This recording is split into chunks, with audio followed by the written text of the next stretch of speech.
A lone Australian soldier, half-starved, hiding in the dripping jungle of New Guinea. He has no rifle. His unit is gone. 20 Japanese soldiers are hunting him. And in his hands is a weapon no one has ever seen before.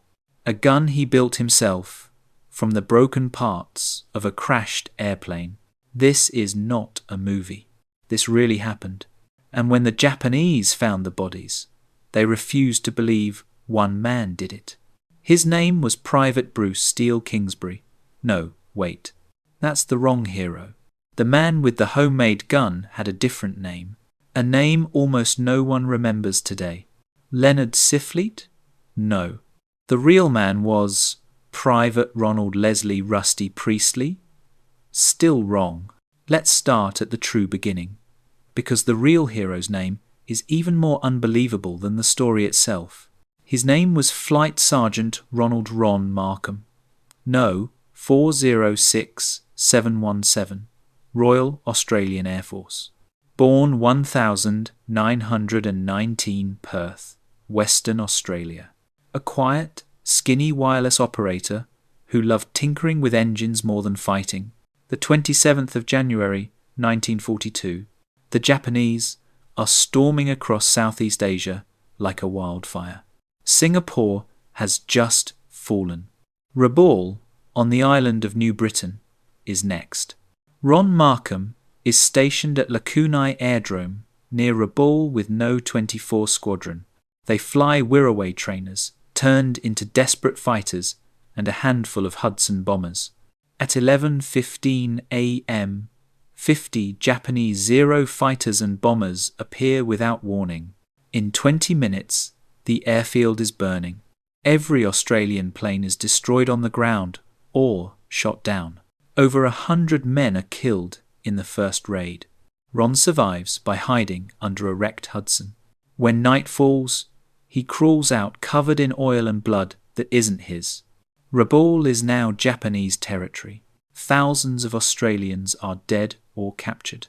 Ron is one of maybe 200 who escape into the jungle. He has only what he carries: a water bottle, 3 tins of bully beef, a 303 Lee Enfield with exactly 8 rounds left, and the scattered pieces of the planes he once serviced. The plan is to march 400 kilometers across New Britain to the south coast and pray an American submarine picks them up. But most groups are quickly hunted down. Ron joins a party of 9 men. By the end of February, malaria, starvation, and Japanese patrols have killed or captured all of them, except Ron. Now he is truly alone. For weeks, he lives like an animal, eating ferns, snails, and stolen sweet potatoes. His uniform rots off his body. His 8 bullets are long gone spent on wild pigs. One morning in late March 1942, he stumbles on a nightmare sight: a hidden Japanese jungle airfield. They've repaired the runway the Australians died defending. Zeros are parked under camouflage nets, and in a clearing, the twisted wrecks of Australian Hudsons and Wirraways the Japanese pushed aside like trash. Ron freezes. He should run. Instead, he stares at one wreck in particular, a Lockheed Hudson. Its starboard wing is sheared off, but the Browning, a 303 machine gun, is still bolted in the nose turret, twisted, but not completely destroyed. Ron was not a soldier. He was an aircraft fitter and gunner. He knew every bolt of that Hudson better than his own mother's face. For 3 nights he crawls back to the wreck after moonset. He has no tools except a bayonet and a rock. Here is what he salvages: the Browning 303, machine gun barrel and receiver bent, but repairable.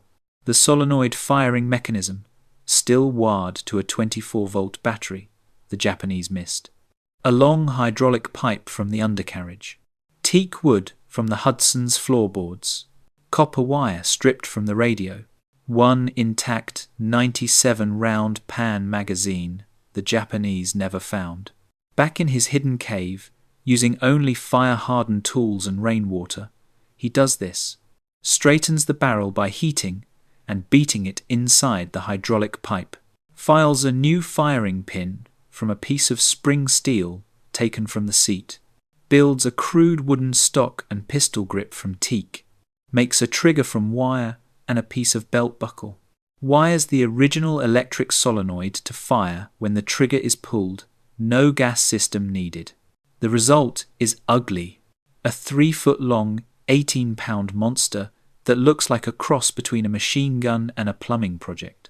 But when he tests it on a tree, the jungle explodes with the roar of a 303 Browning. He now has a weapon that can fire 97 rounds as fast as he can pull the trigger. And he still has 73 rounds left in that hidden pan magazine. April-June 1942. Ron is no longer running. He is hunting. He learns Japanese patrol patterns.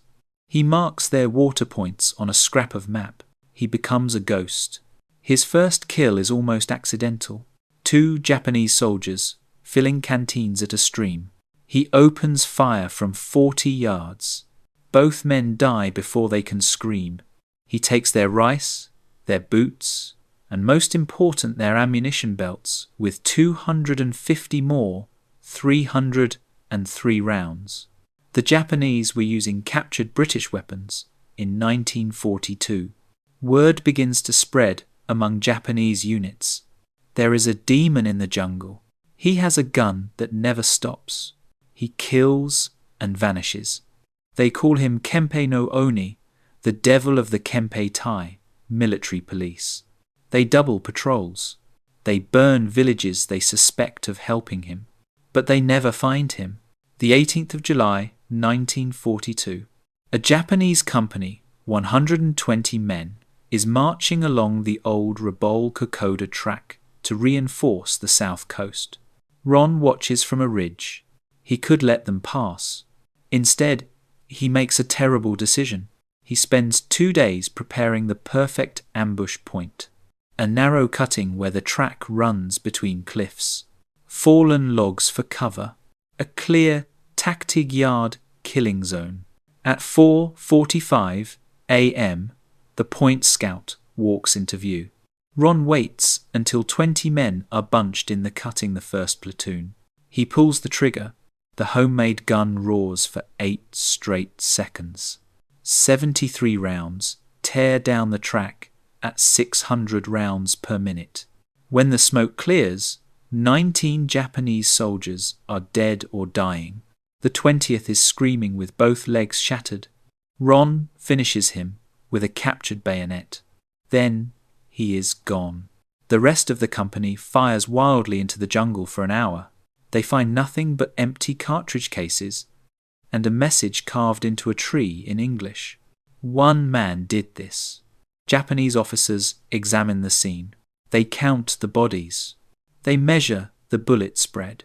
They pick up the unusual brass, some stamped 1,941 Australian, some British, some even American. Their conclusion? This was the work of an entire Allied commando team that somehow slipped onto the island. No single man could do this. Certainly not with a handmade weapon. They triple the garrison. They offer 10,000 yen a fortune for the commando leader dead or alive. They never realize the team is one starving airman with 30 rounds left. August 1942. Ron knows the island is now too hot. He begins the long march south. For 41 days he walks, crawls, and swims. He crosses crocodile rivers. He eats anything that moves. On the 29th of September 1942, he staggers onto a beach at the very southern tip of New Britain. An American submarine, USS Spearfish, on a secret rescue mission, spots his signal fire. When the crew pulls him aboard, he weighs less than 90 pounds. Wrapped in a blanket, the first thing he says is, "Don't throw that gun overboard. I made it myself." Ron Markham survives the war. He is awarded the Distinguished Conduct Medal, second only to the Victoria Cross.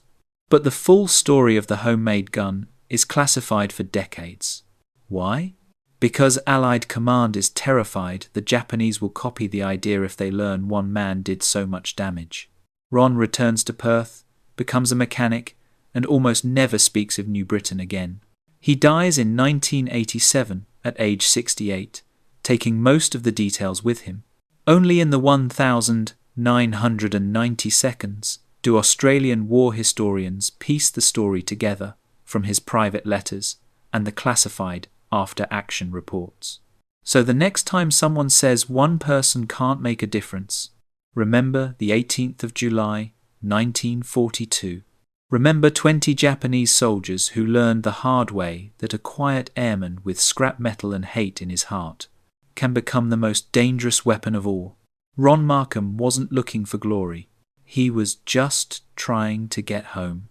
But for 4 months in 1942, an entire Japanese division lived in fear of a gun built from the bones of a dead aeroplane. And the man who refused to surrender. Soft music fades in. Thank you for watching. If this story moved you, like and subscribe. The jungle still keeps some secrets, but this one, finally, is free.